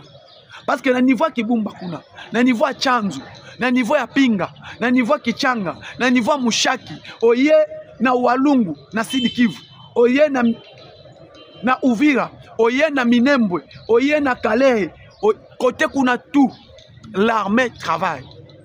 Et musala o armée na biso ezosala, eza musala o eza kitoko makasi. Yango mo intolobi ete, to accompagner ka armée. Parce que l'armée congolaise est là pour nous protéger. Et l'armée congolaise est là pour l'intérêt du peuple. Le salut du peuple, c'est la loi suprême. Mais oh non, l'armée ne fait absolument rien. Louvoun. Louvoun. Soutenir notre armée. Soyez derrière Moukontombolo Fachi Beton. Bye, à la prochaine. Bonjour et bonsoir, ça dépend les heures que vous nous suivez. Moi, je suis fidèle abonné surtout à la chaîne Abisso au Balandaka, mon président Moustapha, tant autre sur le situation politique, il y a République démocratique du Congo, Tokobeta Masolo, situation au niveau ya Uvira, qu'est-ce qui se passe au niveau Uvira entre général Gazita, Olivier Gazita au Azalaki, nous menons Uvira, est-ce que Bania Uvira bazoko soutenir, est-ce que Uvira bazan ensemble bazoko accompagner. Kazita tukobeta masolo awa tukobeta masolo concernant pétition ya mwana mboka Vital Kamerhe, est-ce que pétition ezoko kende ndenge nini pétition ekoleka to ekoleka te tukobeta masolo ba ibalanda kabiso tukobeta mazna kanabiso concernant évolution ya armée, est-ce que c'est vrai Eric Prince à Koti, est-ce que c'est vrai Eric Prince à Koti, est-ce que c'est vrai Eric Prince basoda na yeba Koti na niveau ya Bujumbura po batake Kigali to nini do ba nyonso tu bozolanda biso awa wa bokoyeba actualité oezokoleka na kati ya République démocratique du Congo. Parlons épais de cette pétition oyoyo ezokoloba mingi batu balobi ete président Moustapha expliquer biso to komi na niveau nini, est-ce que Vital Kamerhe à cause de la réunion interinstitutionnelle et Kokota o ekota qui chef de l'État a copé sa soutien par Kamerhe to à cause de la naïté donc ezokoloba mingi to komeka ko analyser yango awawa mais o eza solo bandeko ba congolais lelo esengo moko tozana yango armée na biso bazoko avancer sur le terrain et moni était est-ce que on peut ignorer, abandonner votre armée pour soutenir une milice? Est-ce qu'on peut abandonner l'armée pour soutenir une milice? Est-ce que le président peut abandonner sa population pour soutenir l'armée? Babiloko tozoko se poser ma question. Est-ce que les forces armées à la République démocratique du Congo, Félix Tshisekedi est prêt? Il y a quoi abandonner l'armée pour soutenir une milice? Est-ce que Félix Tshisekedi peut abandonner l'armée pour soutenir la population? Des places autocozola. Parce que Batu Belé, Babengingai, Batu Belé, Balobi. Mokonzi Mboka a condima abandonné l'armée pour soutenir une milice. Batu Bazo traité Bawazalendo, ba milice. Le président de la République Yemoko, chef de l'État, va poser une question na France 24, na TV5. À ça, interview à l'Oba, le président a reconnaîtra Bawazalendo comme patriote. Le président a reconnaîtra Wazalendo sont des patriotes, baza batoyo, baza ba civil, bazo défendre Mboka. Ndenge chef de l'État a traité Bango. Alors ces gens sont des braves, sont des patriotes qui défendent la République. Sont là pour défendre l'intérêt du pays. Les Wazalendo ne sont pas des milices, mais sont des patriotes, sont des civils, sont là pour défendre le pays. Bah, réponse Mokonzi Mboka pesa yangwana. Mais au cas Moussangai, Félix Tshisekedi, bato ba commissaire président. Bato basali ete Mokonzi Mboka azala président à 74% de la population. Le salut du peuple, c'est la loi suprême. Aujourd'hui, nous avons regretté que travailler dans Mokonzi Mboka. Nous avons accompagner le chef de l'État, les collaborateurs du chef, les conseillers qui sont prêts à conseiller le chef. On ne peut pas faire bras de fer avec le peuple. on ne peut pas faire bras de fer avec le peuple. Parce que ce peuple-là, qu'aujourd'hui que les gens traitent de milices, ce sont ces peuples qui ont voté Félix Tshisekedi. Bato ba voté, bato ba sali était Félix Tshisekedi azala président. Eza peuple wana. Alors peuple wana ba boyi Olivier Gazita. Peuple wana ba lobi ke awa Gazita te. Tolingi ye awa te. Awa na Uvira Gazita te. Pourquoi? Parce que général Gazita, il a travaillé avec le général qui a fait tomber Bukavu. Ils étaient à Bukavu, il n'y a eu pas les résultats. Il était à Bukavu, tozui résultat te. Na Bukavu résultat et là qu'on a escompté te. Il n'y a eu pas de résultats palpables. Raison pour laquelle, comme il était quand Bukavu est tombé, comme il était quand Walungu est tombé, quand toutes ces localités ont tombé, peuple lobby était yété. Peuple est discuté, peuple lobby na Uvira, vraiment, tolingi na biso, présence ya Gazita te. Et le peuple là, tokosala na peuple wana bras de fer. Tokosala na peuple wana bras de fer, parce que peuple wana muto sali fachi azala président. Peuple wana est voté qui est. Et peuple lobby était Gazita te. Alors, les collaborateurs du chef de l'État, les conseillers, ils devaient directement souffler au chef que comme les peuples ne veulent pas, changer une autre. Nous avons beaucoup de généraux. Parce que les mêmes peuples là de l'Est revendiquent que nous ne voulons pas les officiers supérieurs, les généraux, qui viennent du Swahiliphone. Ba généraux, ba officiers, ba outi, na kati ya Sud Kivu, na kati ya Nord Kivu, na kati ya Ituri, na kati ya Maniema, na kati ya Kisangani, tolingi bango te. Ceux qui bokotine de la biso un général, ceux qui bokotine de la biso un officier, ou à travailler na Uvira, azala muto outi, elle Équateur, elle Kasaï, elle Congo central, elle Bandundu, et kozala facile. Mais ba généraux o ba yebi Katanga, ba généraux o ba yebi awa, o ba fandi awa, tolingi bangote, et peuple wana est s'opposé na Gazita. Peuple wana est s'opposé na Gazita. Peuple wana mutelobi était ye awate. Population est boyi. Comment c'est possible muto population a boyi? Comment ibiso toko kangamana ye? Comment toko kangamana ye? Parce que les peuples qui peut batouba qui protéger les peuples. Bazo protéger peuple. Il est allé pour protéger les peuples. Il est allé pour protéger l'intégrité territoriale et les frontières nationales. Il est là pour protéger les frontières nationales. Maintenant, quand vous parlez, on ne peut pas abandonner votre armée à la place des milices. Je vais répondre à cet homme qui traite les Ouazalendo de milices. Tu peux abandonner ton peuple pour l'intérêt de l'armée. Oui.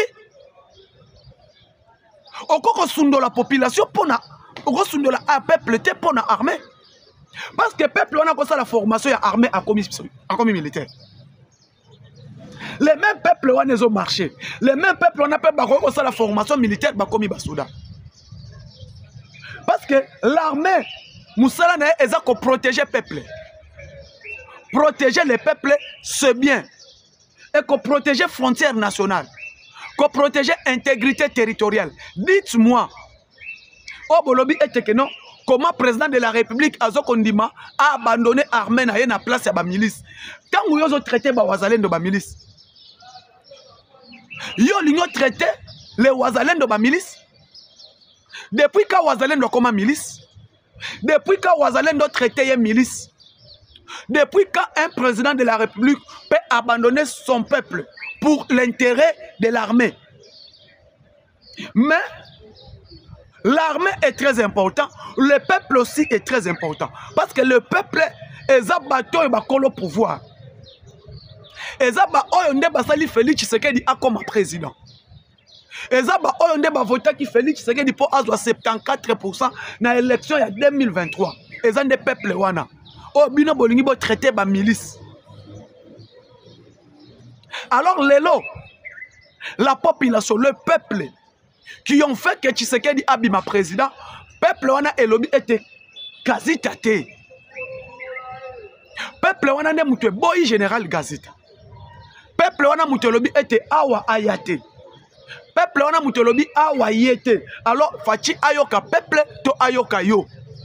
Muto Twitter na Twitter. Parce qu'aujourd'hui, les gens ne comprennent pas. Nous sommes ici à Kinshasa. Yozo ça la Twitter na yoso ku ozana Kinshasa. Ben ce qui se passe à Uvira oyebite. Oye le kana shit ya Bukavu oyebite. Oye le kana shit ya Goma oyebite. Malheureusement, toyebi était que Goma ezalaki traîtrisme. Ce qui s'est passé à Goma, il y a eu traîtrisme. Moutessala était Goma est tombé. Traîtrisme Moutessalaka, ville ya Goma est tombé. Traîtrisme Moutessalaka, ville ya Bukavu est tombé. Et shit ya Bukavu, c'était qui? C'était les chefs coutumiers, les notables du Sud Kivu, qui n'ont pas voulu que l'armée ait Bundana Bukavu. En présence d'Ayango, les militaires, avant que M23 arrive à Bukavu, les militaires ont déjà fui Bukavu. Toye bien, non? Ma militaire basundolaka déjà Bukavu. Ba abandonna armée, ba abandonna armement il y a important à Bukavu. Et aujourd'hui, vous envoyez les militaires pour attaquer le peuple, pour attaquer la population. Pendant que les militaires bimi est fort, pendant que la ville de Bukavu, nous le savons, la ville de Bukavu n'est pas sous l'état de siège. Ville de Bukavu est en état de siège. Et en état de siège. Mais comment les militaires sont armés, bien armés, jusqu'au dans Bukavu. Et quand les gens disent Félix Tshisekedi a abandonné l'armée pour l'intérêt du peuple, pour l'intérêt de la milice. Dites-moi, l'armée congolaise, ça fait combien d'années? Ils ont gagné quelle bataille? Les lobos sont vérité. Donc sur la pembe, cette armée va gagner Bitumbani. Va gagner Bitumbani. Combien d'années? Localité nini o armée azui. Localité nini o tomoni armée na biso. To beteli yango maboko ke côté kuna tomoni avancer M23 zo kokate pour armée zo ko avancer et zo ko récupérer ba localité. Ils ont gagné quelle bataille dans quel coin?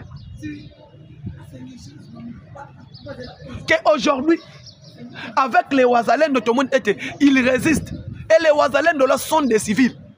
Les Ouazalènes sont des patriotes qui défendent le pays. L'armée congolaise, depuis que Bunagana est tombé, ils ont récupéré quelle localité? Ils ont récupéré quel territoire? Ils ont avancé dans quel coin? Armée autobété la maboko. Parce que nous tous, nous sommes des Congolais. Nous sommes censés de défendre cette armée. Nous sommes censés d'être derrière cette armée. Vous voyez, c'est une armée en haut. Depuis Bunagana et Tomba, si les lobbies tombent comme in Bukavu, va récupérer coin nini à pays. Va récupérer localité nini. Va récupérer base nini. Va bengana M23 na coin nini. Lelo. Auto-vivre lelo. Pona armée na biso, ba soldat na biso, ba comme après ya ko attaquer peuple. Ba fongola fait kati na population. Nous n'allons pas accepter. Tu quoi accepter nyonso mais pas ça. Parce que l'armée congolaise qui est censée de nous protéger, l'armée congolaise qui est censée de protéger l'intégrité territoriale, mais si cette armée est incapable depuis Bitumba Bandana Bukavu na Ghana, si toko Bukavu.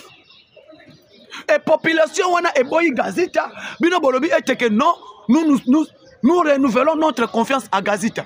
Donc vous acceptez que le peuple meurt. Parce que tant que général Sylvain Ekenge, général-major Sylvain Ekenge, a communiqué que nous n'allons pas accepter Gazita Aza na soutien na biso. Quand Sylvain Ekenge parle de ça, que Gazita Aza na soutien na bango, boye bisa biso. Général Sylvain Ekenge est ici dans l'état-major général. Est-ce que général Gazi et Sylvain Ekenge ont maîtrisé nyonso ezoleka na Bunagana? Parce que l'autre moni est que non, L'armée qui parle des replis stratégiques. L'armée qui parle des replis stratégiques. Bon, il y a des replis stratégiques seulement là-bas. Naba Wazalen. Wazalen ne passe pas la repli stratégique. Mais notre armée doit nous donner des résultats sur le terrain. Parce que Bokebo défendre Mbok. Jusqu'à présent, aucun territoire. Depuis que nous avons tombé armée Wazalen M23 pousse à si armée rwandaise a poussé à Malembe. Si a commis na Bukavu, baleki Bukavu bake Walungu. Baleki Walungu, bameki Minembwe na Minembwe grâce na yango, c'était les Wazalendo qui ont fait que Minembwe est tombé. C'est les Wazalendo qui ont récupéré Minembwe. C'est les Wazalendo qui ont récupéré l'aéroport ya Minembwe. Boye bisabiso bo pesa biso ba résultat. Bunagana, Rwindi, Ruchuru, Masisi, Nirangongo, Sake, Goma, Ishasha, ti baeko koma na Goma, Goma baleki, Bukavu, Kavumu, Bapusani, Walungu, Kalehe, Katale, ti bazo ko avancer. Boye bisabiso maintenant, l'armée congolaise Asali Moussalani. Asali Moussalani. Nous ne sommes pas bien payés, on ne nous paye pas bien. Bah doubler solde na bango.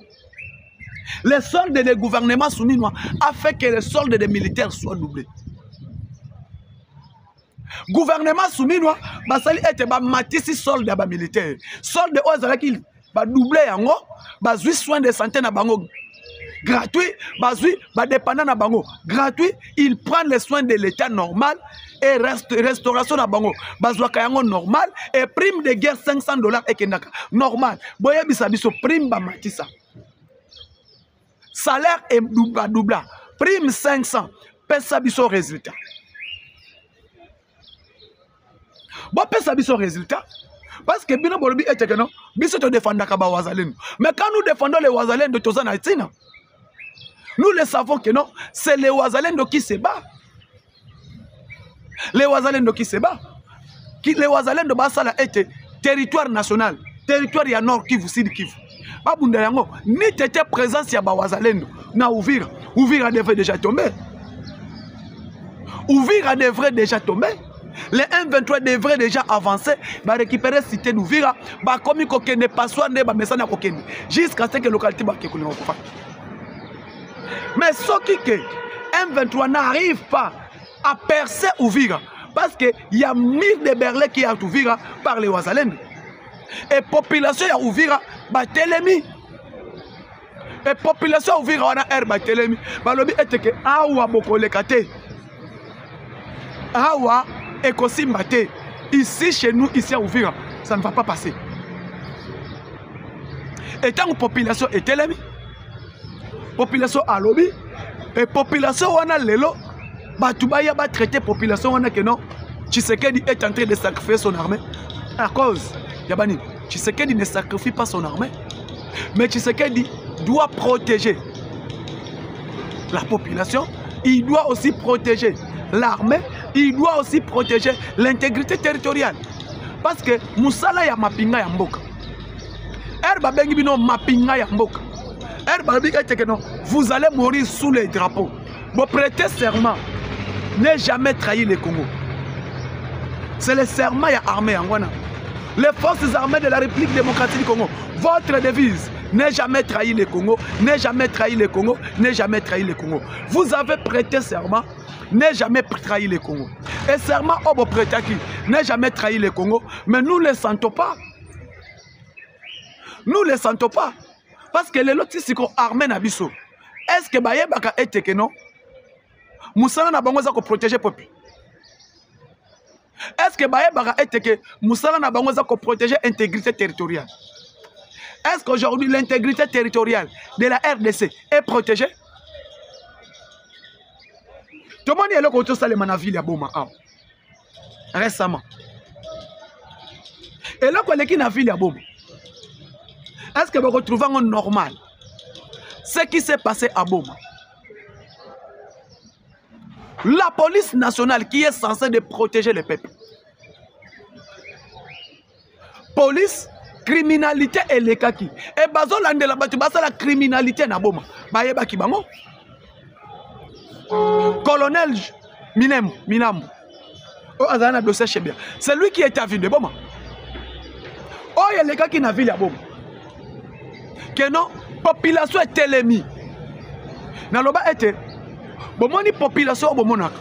La province du Congo central, la province à Mouké. Mais la province Moko Boé, Soki Batomboki, Bazakano maîtrisable. Batumba bien le qui n'a Boma.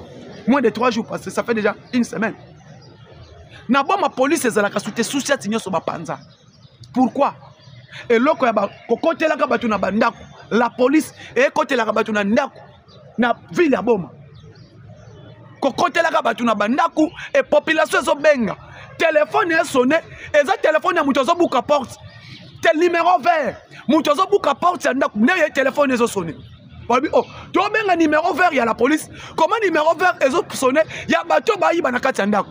Numéro vert, il y a la police.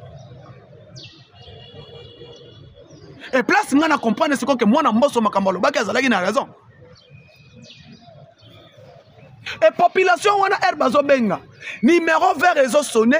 Il y a nan. Moko ya policier. Oh, azana téléphone, il y a la police. Et bazo tia biloko bazo me bacha on a kabassé. Et population filma yango ba mona ba eleka na ba réseau. Moi bisabiso. Et colonel Aye na tongo ko sala intervention. Les mêmes mutoyi baki na mbanda ko na bukaki na ndako na baye na ye. Et population tomboki eloko sali soulèvement na ville ya Boma.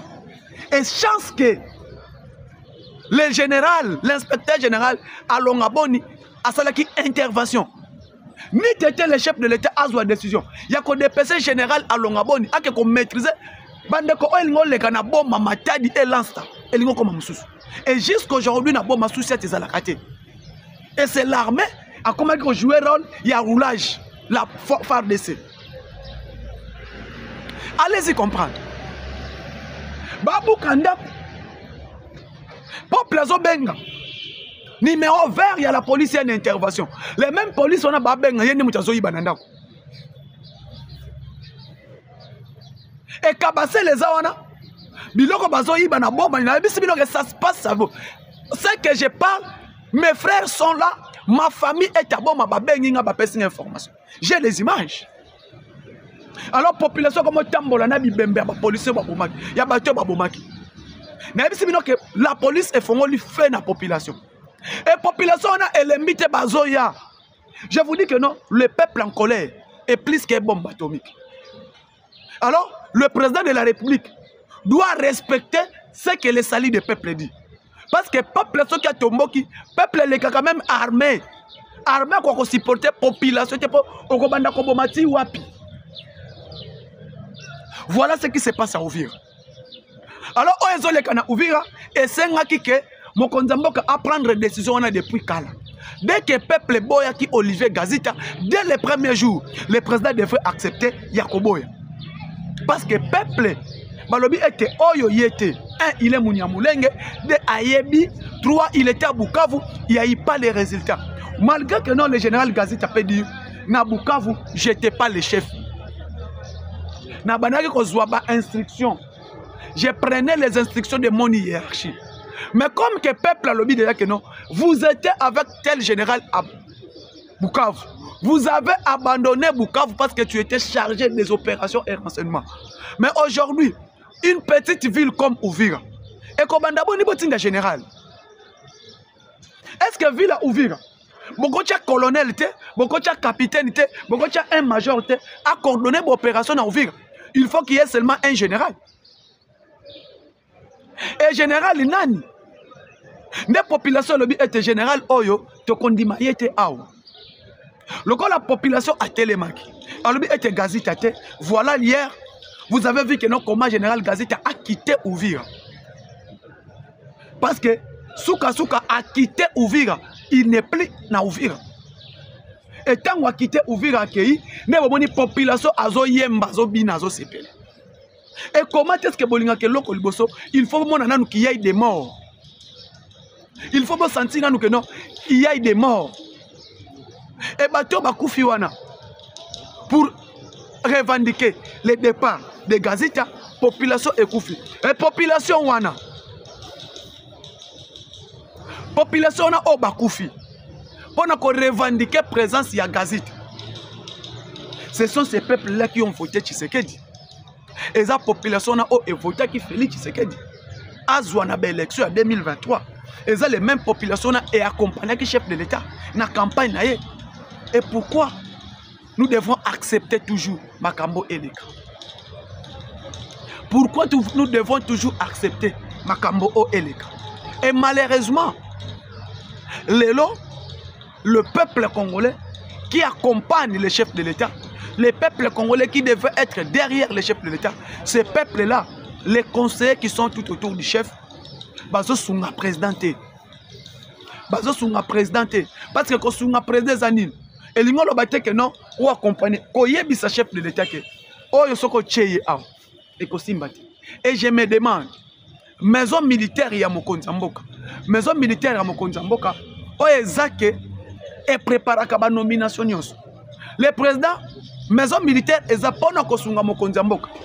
Quand il y a nomination dans l'armée, quand il y a la guerre, quand il y a quoi, les maisons militaires du chef est là pour dire que le président, oh yo soki to tindie coin out, pendant formation au ayebi ekosimba, oh yo soki to tindie coin out, pendant que o ayekoli ekosimba, oh yo soki to tindie coin out ekosimba, mais oh yo ekosimba ti.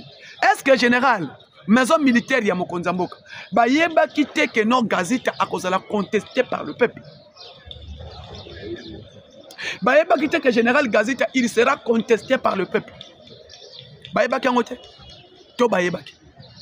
Parce que maison militaire baïba noté. Ouvira et mon ami que bazoba ville nyon surtout on a ba localité nyon surtout on a la corruption. Le M23, l'armée rwandaise n'a jamais gagné guerre à l'est.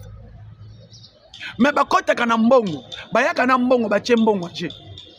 Baye ba chembongo na bango Angers et mbongo ba chaka Angers pour faire quoi? Obo sundola oyo tokope sabino oyo ba yaka bongo mais sur le plan bitumba so to bito bunda ba bitumba to beta na nzoto le Rwanda ba kokokate mais lokola ke bango bazwaka wana na mbongo bon mona siko tala eloko leki na cité de Pinga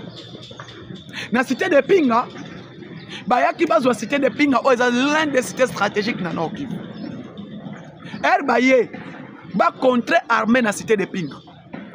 L'armée a fongola fait bandeko fumier. Alors cité de Pinga to repousser bango armée elandi bango sous tina Kibumba. Kibumba ezana nirango. Et je vous dis que dès que cité de Kibumba est libérée, dès que la route Kibumba Goma est libérée, yeba yango FARDC osasuna kwa okimati. Pardon, les M23. Les M23 seront incapables ya kobunda lisusu. Parce que Kibumba, place bitumbe bundami lobi, e bundami na Chanzu, e bundami na Kibumba, e bundami na Kichanga, e bundami na Pinga, do bitumba o e bundama kikuna. Je vous dis, mes frères congolais, dès que l'armée congolaise vont libérer la ville, cité de Kibumba, na territoire Nirangongo, boyeba yango, et cause la fin, et cause la catastrophe pour les M23. Et c'est la catastrophe pour les M23. Parce que le niveau Kibumba kuna, le niveau Chanzu, le niveau Pinga, le niveau Kichanga, le niveau Mushaki, oye na Walungu, na Sud Kivu, oye na Uvira, oye na Minembwe, oye na Kalehe, côté kuna tout, l'armée travaille. Et musala o armée na biso ezosala, eza musala o eza kitoko makasi. Yango mo intolobi ete, to accompagner ka armée. Parce que l'armée congolaise est là pour protéger Bissou. Et l'armée congolaise est là pour l'intérêt du peuple. Le salut du peuple, c'est la loi suprême. Mais bateau, oh non, l'armée ne fait absolument rien. Louvoun. Soutenir notre armée. Soyez derrière Moukontombolo Fachi Beto. Bye, à la prochaine.